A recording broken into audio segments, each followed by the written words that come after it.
മലപ്പുറം കുരിയാട് ദേശീയപാത തകർന്നതിൽ 3 അംഗ സംഘത്തിന്റെ റിപ്പോർട്ട് ഇന്നിപ്പോൾ ദേശീയപാത അതോറിറ്റിക്ക് കൈമാറും. ഈ റിപ്പോർട്ടിന്റെ അടിസ്ഥാനത്തിലായിരിക്കും തുടർ നടപടികൾ സ്വീകരിക്കുക. പ്രദേശത്തെ ഭൂപ്രകൃതിക്ക് അനുയോജ്യമായ രീതിയിലല്ല ദേശീയപാതയുടെ നിർമ്മാണമെന്നും ഇതാണ് അപകട കാരണമായതെന്നും നാട്ടുകാർ ആരോപിച്ചിരുന്നു.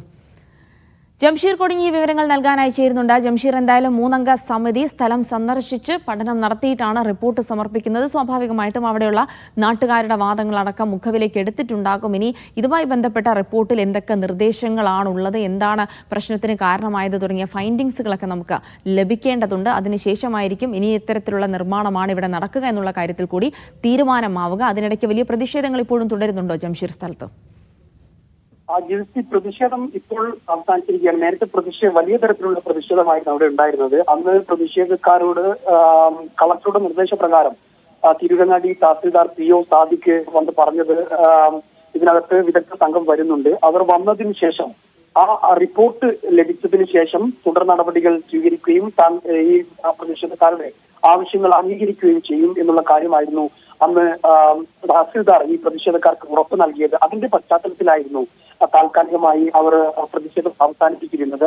അതുകൊണ്ട് തന്നെ ഈ വിദഗ്ധ സംഘത്തിന്റെ, അതായത് മലയാളികൾ ഉൾപ്പെടെയുള്ള ഡോക്ടർ ജിമ്മി തോമസ്, ഡോക്ടർ അനിൽ ദീക്ഷിത് എന്നിവർ അടങ്ങുന്ന ഈ വിദഗ്ധ സംഘത്തിന്റെ റിപ്പോർട്ട് വളരെ നിർണായകമാണ്. ഈ റിപ്പോർട്ടിനെ അനുസരിച്ചായിരിക്കും ഇനി തുടർ നടപടികളും മറ്റു കാര്യങ്ങളും ഉണ്ടാവുക എന്നുള്ളതാണ്. പ്രത്യേകിച്ച് ജില്ലാ ഭരണകൂടം ഉൾപ്പെടെയുള്ളവർ ഇതിനകത്ത് ഒരു കാര്യങ്ങൾ വ്യക്തമാക്കി പറയുക ഈ റിപ്പോർട്ടിന്റെ അടിസ്ഥാനത്തിലായിരിക്കും എന്നുള്ളതാണ് നമുക്ക് മനസ്സിലാക്കാൻ കഴിയുന്നത്. ഈ റിപ്പോർട്ടിന്റെ ഈ സംഘത്തിന്റെ പ്രാഥമിക റിപ്പോർട്ടിന്റെ അടിസ്ഥാനത്തിലായിരുന്നു നേരത്തെ കരാർ കമ്പനിക്കും അതോടൊപ്പം തന്നെ കൺസൾട്ടന്റ് കമ്പനിക്കുമെതിരെ കേന്ദ്ര സർക്കാർ നടപടി എടുത്തിരുന്നത് എന്നുള്ളതാണ്.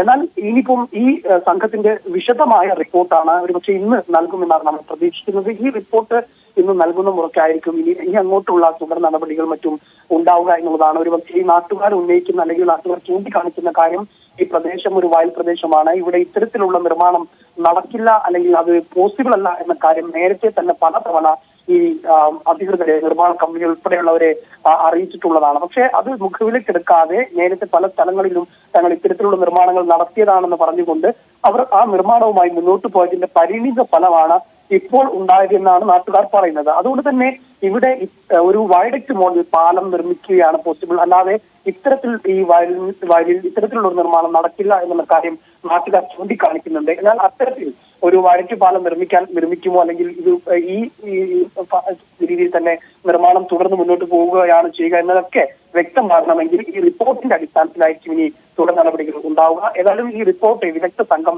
ഇന്ന് തന്നെ സമർപ്പിക്കും എന്നാണ് നമുക്ക് ലഭ്യമാകുന്ന വിവരം.